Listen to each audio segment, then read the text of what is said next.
Hello and welcome to the latest episode of the Rocke podcast with me, Paul Rocke. At this time of the year, we tend to get a bit retrospective here at the Code Manager.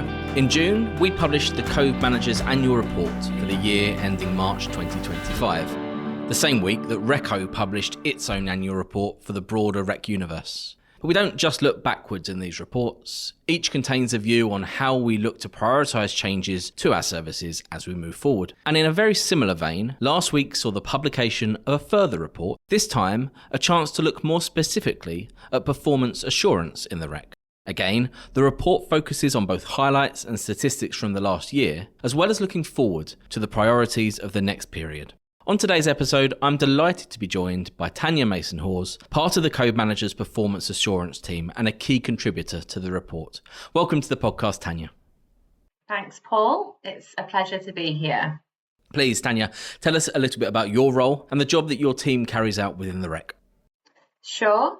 So I work in the part of the Code Manager team that operate the performance assurance framework under the Rocke. So we're responsible for ensuring that the Rocke arrangements are working effectively and are meeting their objective, whilst giving all Rocke stakeholders confidence of the same.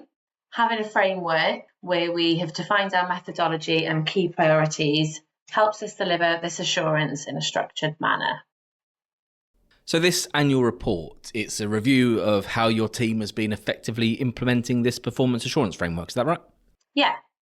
So the Performance Assurance Board, commonly known as the PAB, reflects on the outcomes from assurance carried out in the past year and then sets out the priorities for the next one.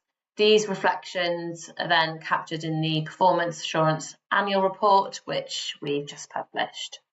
Fantastic. Perhaps you could give us a taste of some of the key messages from the report. Yeah, of course. So there's two key points I'd like to draw out specifically.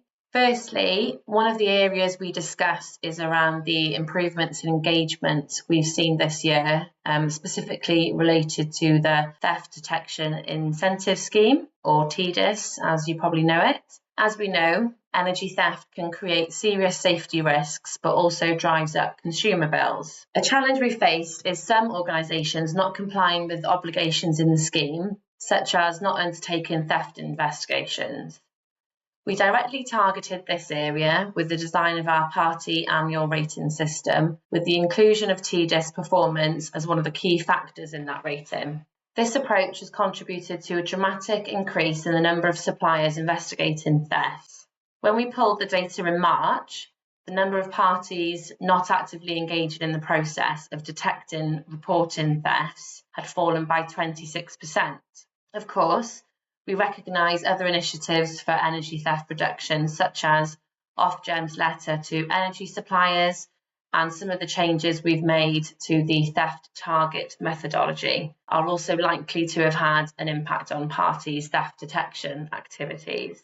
Speaking of the annual rating, we recently consulted with suppliers, DNOs and the PAB on the annual process for 2025 to 26. Feedback from parties was fed back to the PAB, who requested we explore further peer comparisons, including one for theft. We're planning an annual rating briefing on the 31st of July, and then the query window for parties will open in August following this. The second area to draw out is the approach taken to consistently improve performance in Rocke services. Alongside PAB, we collaborated with service providers to maintain momentum and worked closely with them where we've noticed standards have fallen below code expectations. This has included supporting Rocke and the centralised registration service provider in completing their action plans following the 2023 to 24 major switching incident. This has resulted in improved performance from the service provider and proactive responses to emerging process and system issues.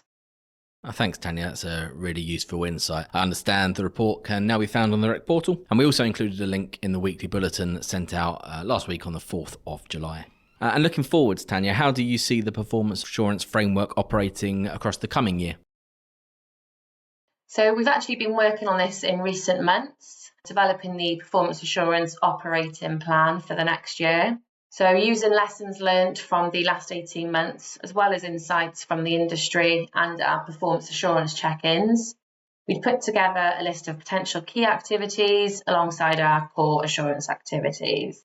We held an interactive session with the PAB at the end of June, where they discussed areas of priorities and ranked them on a scale of no assurance required to what should be a priority for assurance. We also held a similar session for those that joined the performance assurance webinar last Wednesday, but would be really keen for more input and feedback. So we've kept the survey open until the 18th of July. So those that couldn't make the session can also have their say.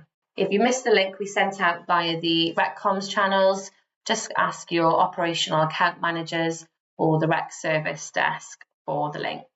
Once we've got this feedback summarised, we'll be putting it out to consultation for views from all stakeholders before it goes to PAB for decision at the end of August, which will be in readiness for the start of the new performance year on the 1st of September. So please do keep an eye out for the consultation when it goes live and share your thoughts with us.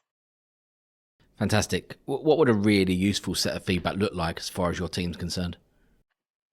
We're very keen for our performance assurance operating plan to represent what the retail market sees and feels. So we want to understand what the market would benefit from in terms of assurance. We look at issues identified and why they aren't working, and then use the evidence base to support the change process and provide further monitoring once a change has gone live.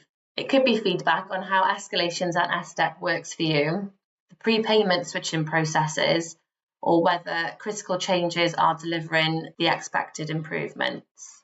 One of the things we're planning to change slightly is our approach with the deep dives. They've been successful with the Rec services, so we'd like to roll them out more widely. But for this to work, we want to understand what you, as Rec parties, will value the most, whilst following the 3 key principles of the importance of it being a multilateral approach. So, we want to be clearer in our work, which role each group, organisation takes, and get the input from both sides in the scoping of our work. Secondly, ensuring it's a predictable activity. Parties have enough information on their performance to manage it appropriately. So having established effective information incentives, our role now is to provide clear interventions which can be structured into a scoping activity, delivery phase, and output phase. And thirdly, having a key focus on outcomes.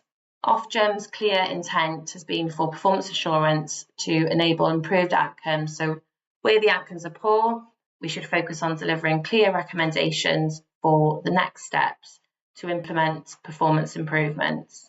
Where outcomes are good, we have a clear role in identifying this and maintaining these processes. Positive assurance is just as important as identifying challenges. Absolutely. That's great, Tanya. Thanks. Any last thoughts for our listeners before you wrap up? Thanks, Paul.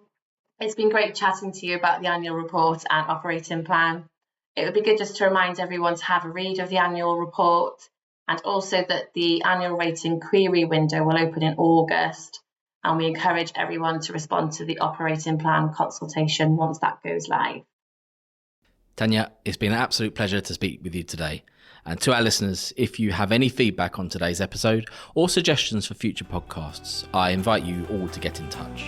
I look forward to speaking to you all on the next one. Thank you very much, and goodbye.